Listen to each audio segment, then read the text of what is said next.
Welcome to another edition of the Hoop Scoop. I'm Jarret Johnson, and phew, that was a close one. The Red Raiders survived a second half comeback by Oklahoma to advance to the Big 12 championship game where the Red Raiders will take on Kansas at 5 p.m. Central Time back there at the T-Mobile Center in Kansas City. This is only the second time the Red Raiders have made it to the Big 12 championship. Big 12 tournament championship, and so this would be the first time they would win the tournament if they were able to beat Kansas. But going back to the semifinal matchup, the Red Raiders won 56-55 just by 1 point. Oklahoma was down by 11 at the half. They came storming back. They actually took like a 3-4 point lead, but Texas Tech was able to come back. And then late in the game, Kevin McCullough had a chance to not ice it, but really pad Texas Tech's lead. They were up by 2 with like 26 seconds left, something like that, and he missed the front end of a 1-and-1, and it almost cost Texas Tech. But in the end, McCullough redeemed himself by getting a key steal.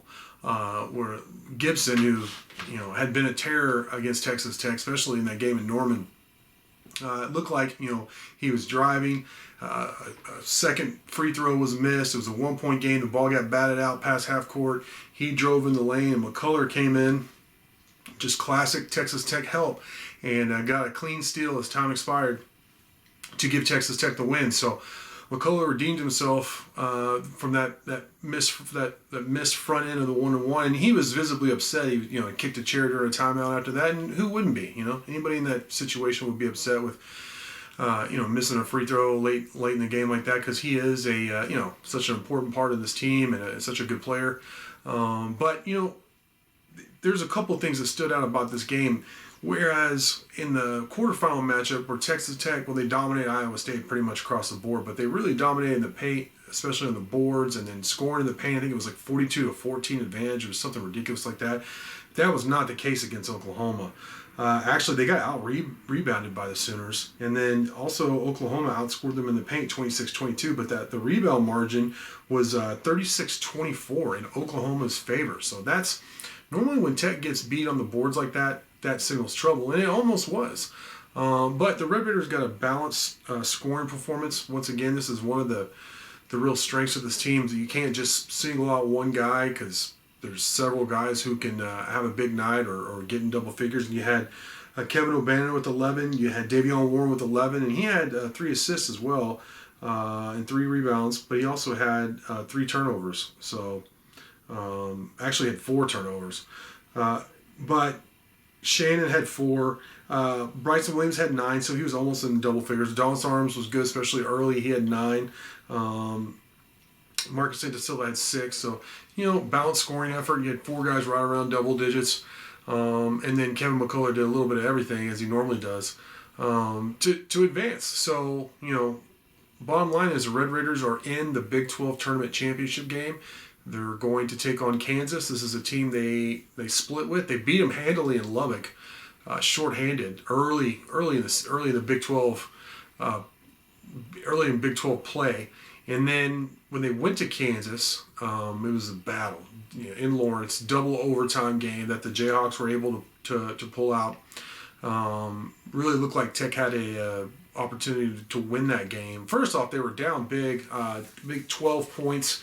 With like 10 minutes left in the second half or something like that, and they came storming back, forced overtime, and they had a chance to win that game in overtime. But you got to tip the hat to Kansas. They made some big shots and then ended up winning in double overtime. So bottom line is these teams are pretty evenly matched.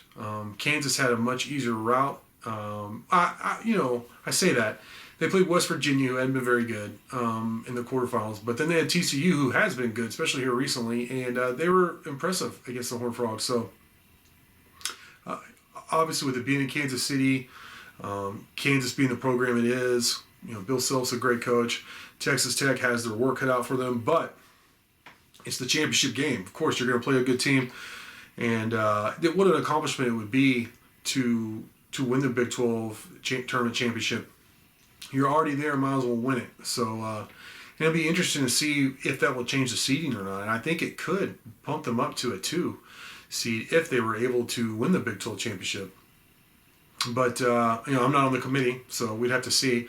But they've definitely solidified that 3 seed, one would think, by just getting to the Big 12 championship, winning these 2 games over Iowa State and Oklahoma. So mission accomplished on that end. We'll just have to see what happens. But again, man, very exciting for the Red Raiders to get to this point. Mark Adams' first year to they're going to be a high seed. We're talking about a 2 or a 3 seed. I mean, a 2 seed would be the first time Tech had ever done that in the NCAA tournament. So that would be an accomplishment, and they have a chance to make history, like I said, by winning the Big 12 tournament championship for the first time. So I can't wait to see what happens. And until then, I want to thank you for watching, and until next time.